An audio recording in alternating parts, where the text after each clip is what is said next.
What's up, Uglies, and welcome back to another Adventures with John Jr. video. Hope you guys are having a wonderful morning, afternoon, and night. Today, we're back out here at Universal Studios Hollywood.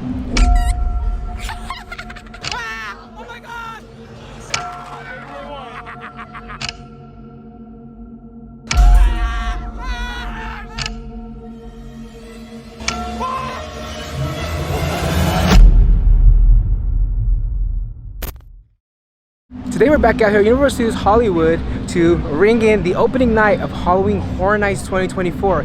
The haunt season has finally begun, and we're ringing it in here with Halloween Horror Nights. This year, the lineup, when they first came out, I wasn't too excited about it. It's pretty random at this point, but it's also a lot of repeats and a lot of sequels that I wasn't really fond of, but maybe going inside the houses will actually change my opinion, and maybe I might like it this year. That's what we're gonna do today. I'm gonna show you all the maze POVs and maybe try some foods. I don't know, the foods this year it doesn't really look good. Also, there was a food that was like here in 2021, the Leatherface barbecue. I already tried that one year, and then they mostly have like a lot of sweet treats, and I don't really feel like any sweet treats, and they mostly have like a lot of cocktails and margaritas and stuff like that. Yeah, I don't know. It is still work night, so I may not have anything today. It is 107 degrees today. I mean, although it is nighttime, I'm doing my intro late at night, but it's 107 degrees today. It's hotter than your prima. But without further ado, let's continue on with today's video.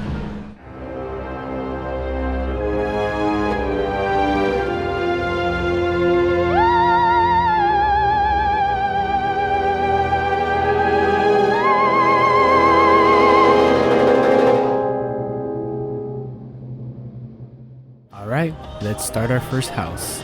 The Weeknd Nightmare Trilogy.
Alright guys, so we got done with all the mazes down in the lower lot, and we actually got done with the Weeknd first. For me, in my opinion, I did get early entry, so when I went in for like the early entry, it was not my favorite.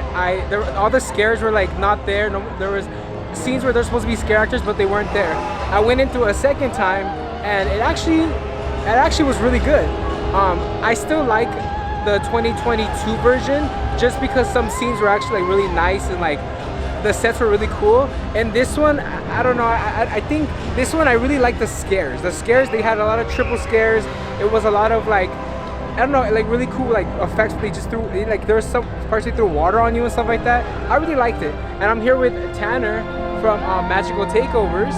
We'll make sure you guys go follow him on Instagram. Rebrand. Yes, it used to be Theme Park Takeover, but it's Magical Takeover. But Tanner, what did you think of the Weeknd? I liked it. I personally enjoyed it a lot more than, you said it was 2022, right? Yeah. 2022's version was just very... Alright guys, sorry for the cutoff. My camera overheated just from being in the heat and recording all that stuff. But how did you like the Weeknd, Tanner? I loved it. I personally prefer it over the one from 2022. I felt like overall the storyline was very cohesive in comparison to the one from the first round. I also really enjoyed all of the scares in this one a lot more. It's a lot more gruesome, so I definitely do think I think both versions were pretty good, but I really just I don't know, for some reason I like 2022's version better. But here, the scares were just more. They were more like bang bang, like just back and forth. I really do like that part. All right, pulling up to our second house, Texas Chainsaw Massacre: The Legacy of Leatherface.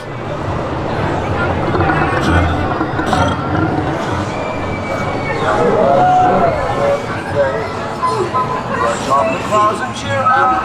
Stop! You gotta stop!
My family's always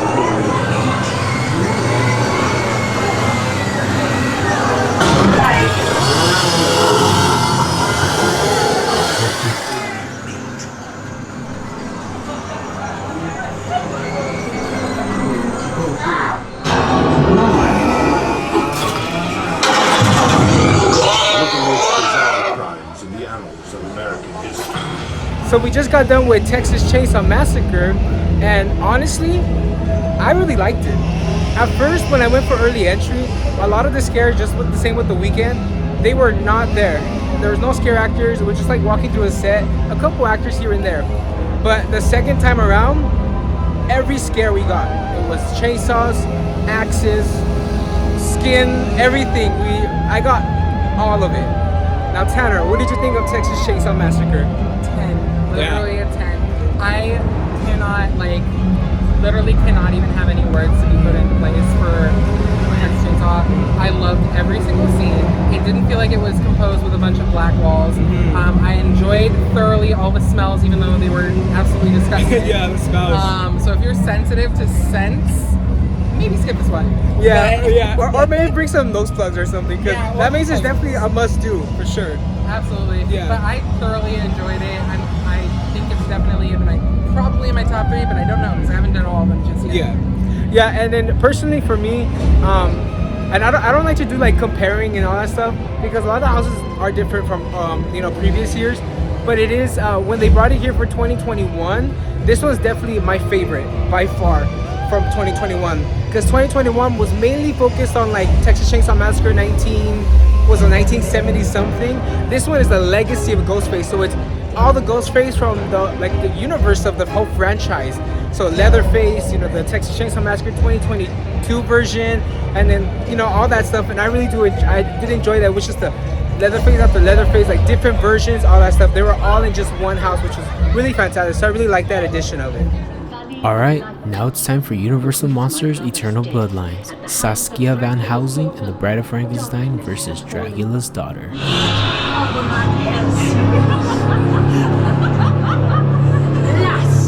of the Van Helsings.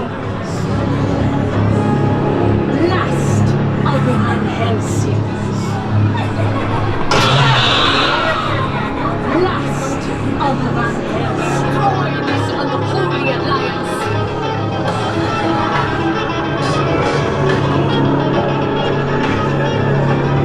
I will destroy this unholy.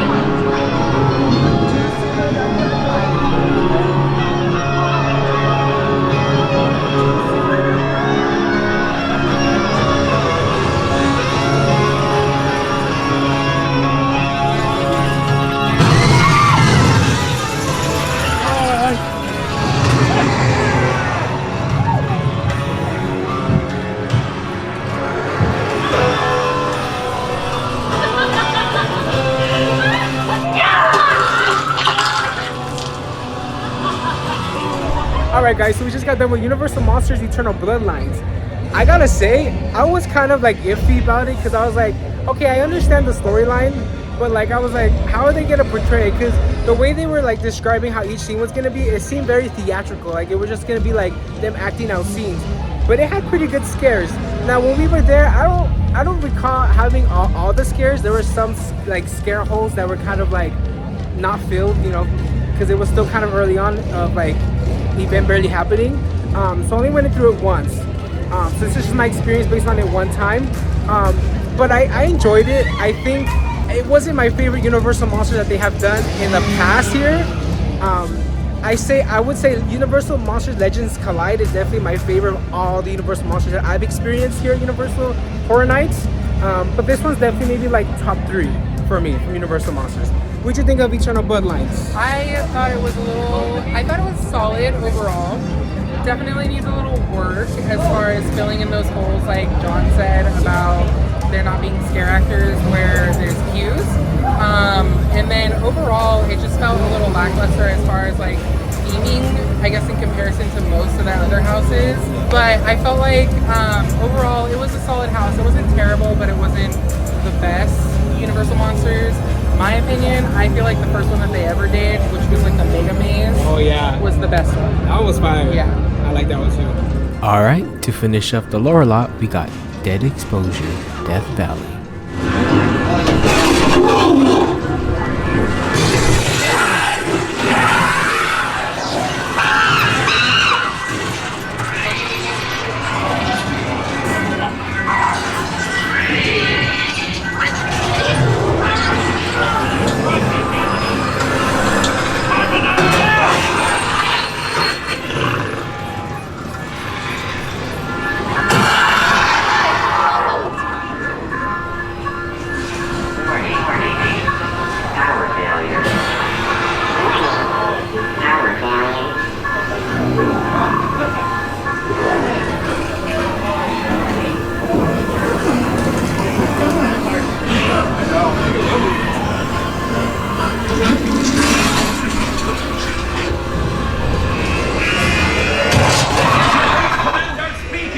The breach cannot be contained! Repeat! The breach cannot be contained!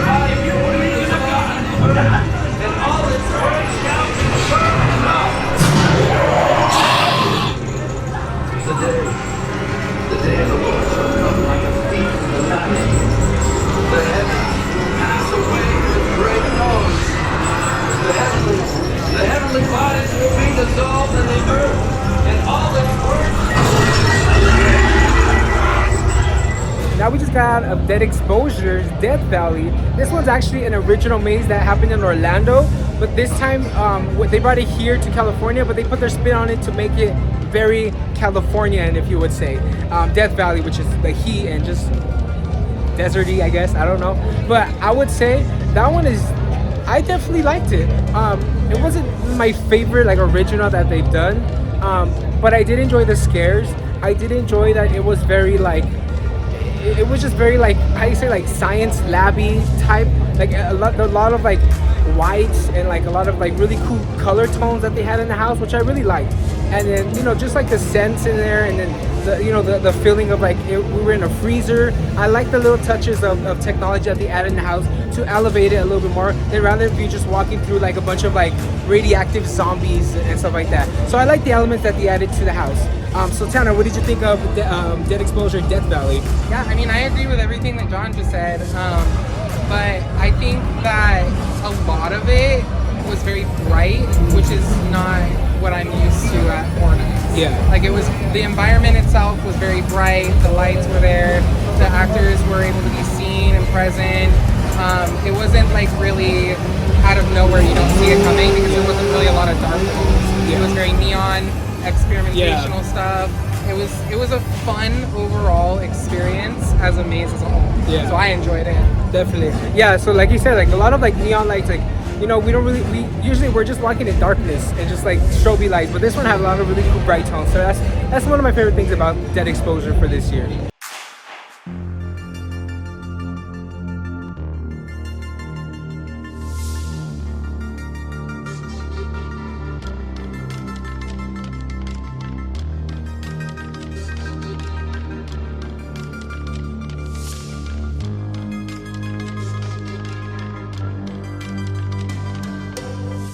made our way to the Parisian courtyard to enter my most highly anticipated house of this year, Monstrous 2, Monsters of Latin America, a sequel to Monstrous last year.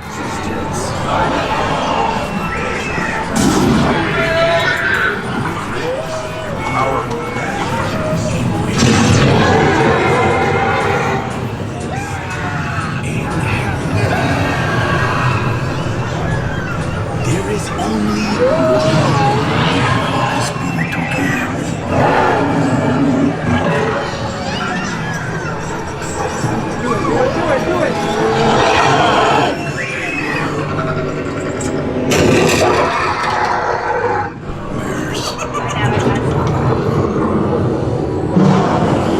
El Cucuy, the father of nightmares.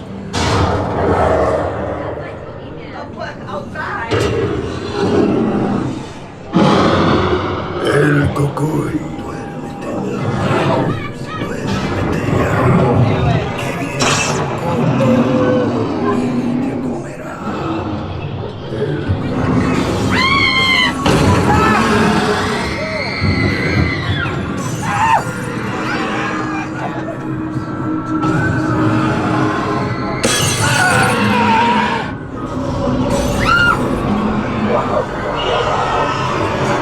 Takes his victims to a cave high in the mountains.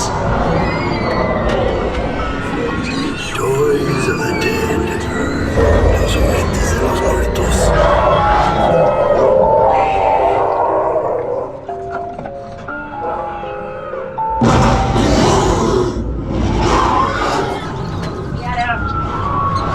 Do you remember my...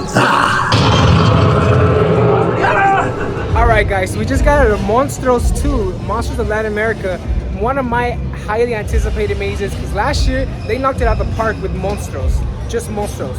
And for the sequel, they always say the sequel is never better than the original. And I fully can grasp that with this house.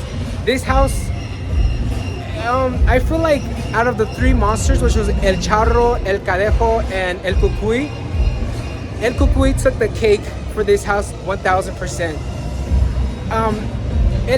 I felt like they could have done more with El Cadejo. Just it was mainly puppets in like little sectional rooms. They didn't really give us scenery. They didn't give us like a scene transition. It was just boom, here's Cadejo, boom, here's a puppet, boom, and then it transitioned to El Cucuy. I wanted more from El Cadejo, and then El Charro as well. I only got like I've only seen him like one or two times in that house, and I wanted more of him. Give us more, but they really knocked it out. They gave us a lot of El Cucuy, which is understandable because he's like one of like the main Latin American like urban legend monsters. But I'm not complaining. We love El Cucuy here. Not like in real life, but like he's a really cool monster.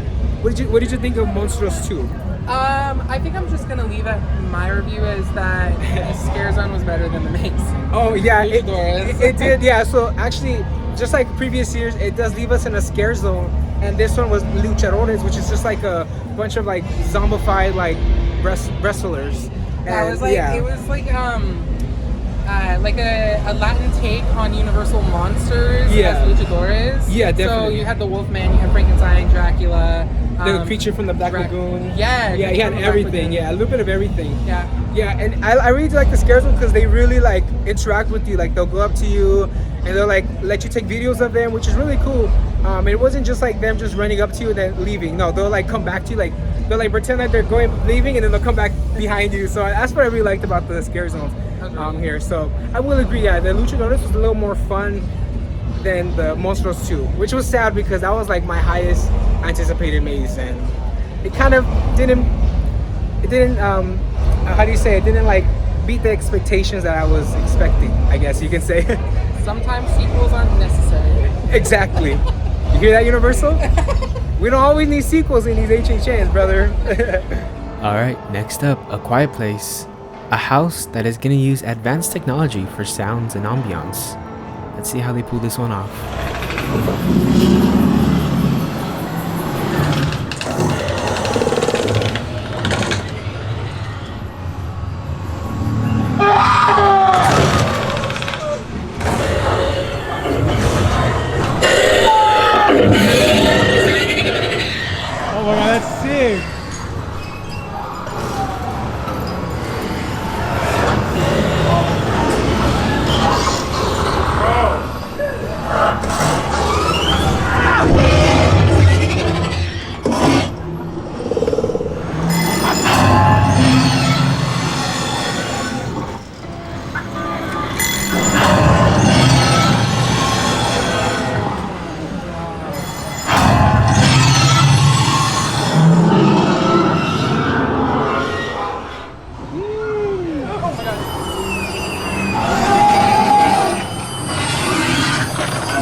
Alrighty guys, so we finished with The Quiet Place. Now this house was very interesting when they first announced it. I was kind of like, this one might not be good because they mainly focus on like sounds and just like sound technology, like how do you say, like sound technology, like surround sound. It wasn't focusing on like the music like you hear like in the houses like Slash and Universal Monsters, or you know, like little voiceovers that you hear in like Monstrous. This one was more like sound technology with just like ambient sounds and all that stuff, and they knocked it out the park with it. I think it was it was very eerie feeling, intense, and the puppeteering in this was probably one of the best puppeteerings I've seen in an HHN house from Halloween Horror Nights. Yeah. In my personal opinion. And I gotta say, A Quiet Place is the top house that I've done so far tonight. Yeah. That's my exact reaction when I came out of that house. I was like, I was like, wait a minute. Yeah. So what did you think about they it? literally like use sound. Yeah. And I mean, it's A Quiet Place, so there's no sound in the movie.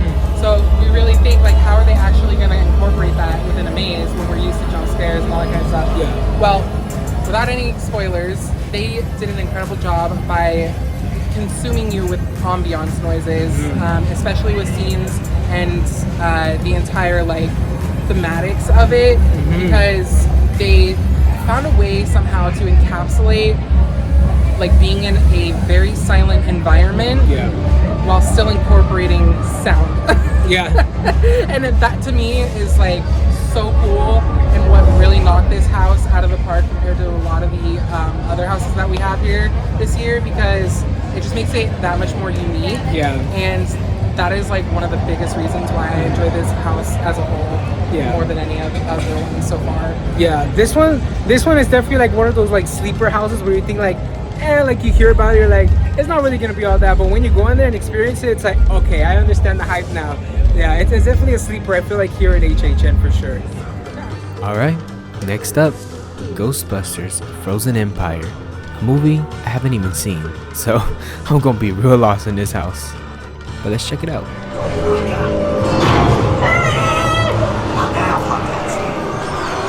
The parables tell of an unimaginable being commanding it.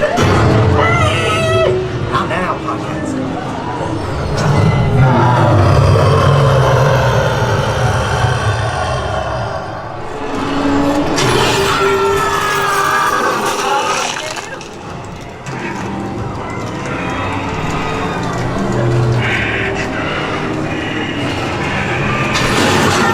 What in tarnation?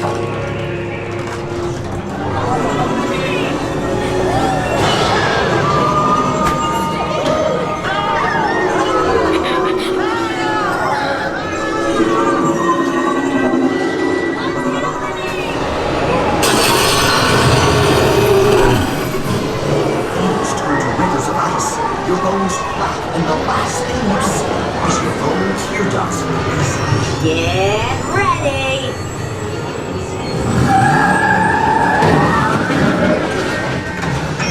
This isn't how I wanted to spend my golden years. Disgusting blob.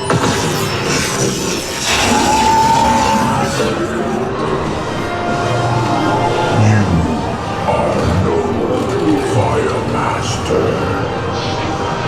We're all gonna die! No, I've got a ghost to rescue. Alright, last house of the night, Insidious, The Further. I'm really excited about this one. Let's see if it's scary.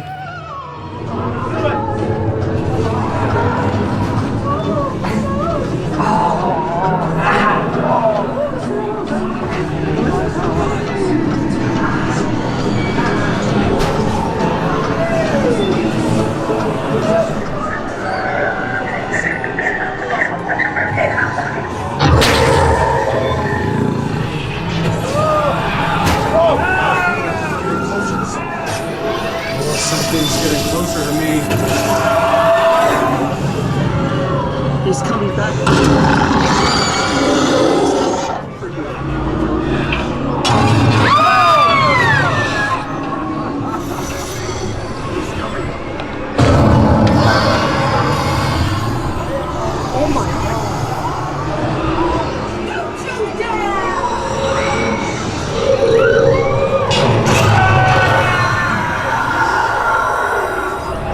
Alright guys, so Tanner has officially left for the night. He will be coming back another time. So he didn't want to do all the mazes. So I finished off the mazes of the night. I finished off with Ghostbusters and Insidious down in the Curious George lab. I'm gonna be honest, I have never seen any Ghostbuster movie. I know y'all are gonna be like, what the hell are you talking about? I've never seen them. So I only know the Stay Puft Marshmallow Man, because obviously who doesn't know the Stay Puft Marshmallow Man? He's one of the iconic little ghosts in Ghostbusters, but I didn't know what I was walking into.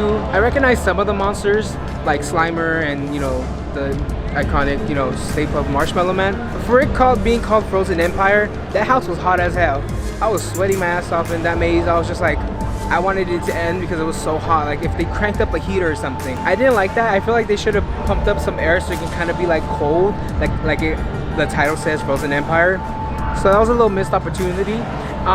But I like the sets in this one. The scares, I didn't really get the scares. I felt like for me it was a little more theatrical, where they were acting out scenes rather than just scaring you.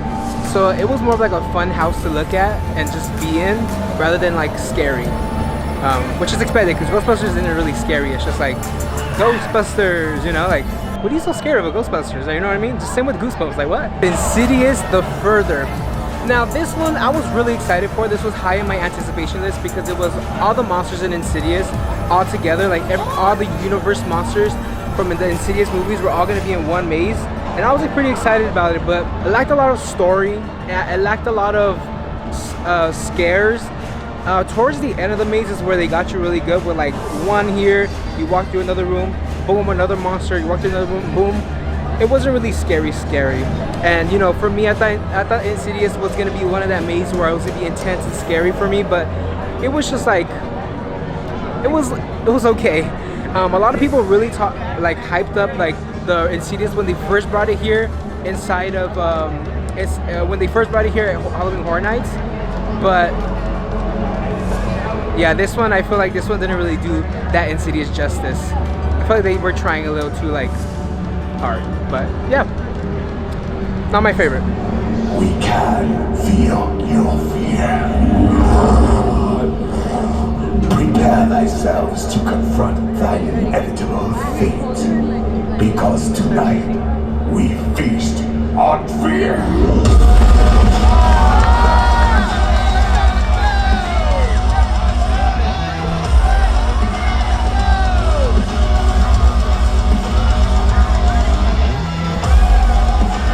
Thank you guys so much for today's video. Hope you guys enjoyed it. If you'd like to hit that subscribe button down below and turn on the post notifications to be notified every time inside the parks.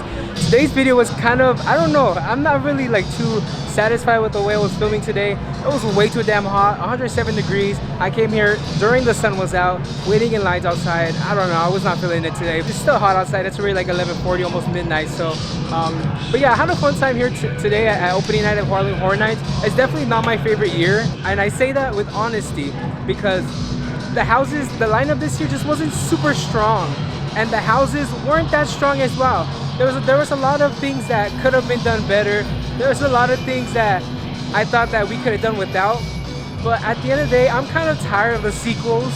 I'm tired of like the repeats. Give us something different, more originals, more IPs that we've never seen before. This wasn't my favorite year. Definitely one of the weakest years that I've attended, in my opinion. But whatever you guys think, when you guys come to Horror Nights, you let me know if this is your favorite year, or if you think maybe my opinions are wrong, you let me know. At the end of the day, I'm still new to Horror Nights because I barely started coming in 2018, so I don't know what's good for me at this point. But my favorite year so far was 2019. That one knocked out the ballpark for sure. But yeah, I hope you guys had a good time here watching my video. I tested out a new camera, so hopefully the Maze POV looked really good with low light and the audio, everything. Hopefully it looked good for you guys. But without further ado, thank you guys so much, and as always, I'll see you guys in the parks.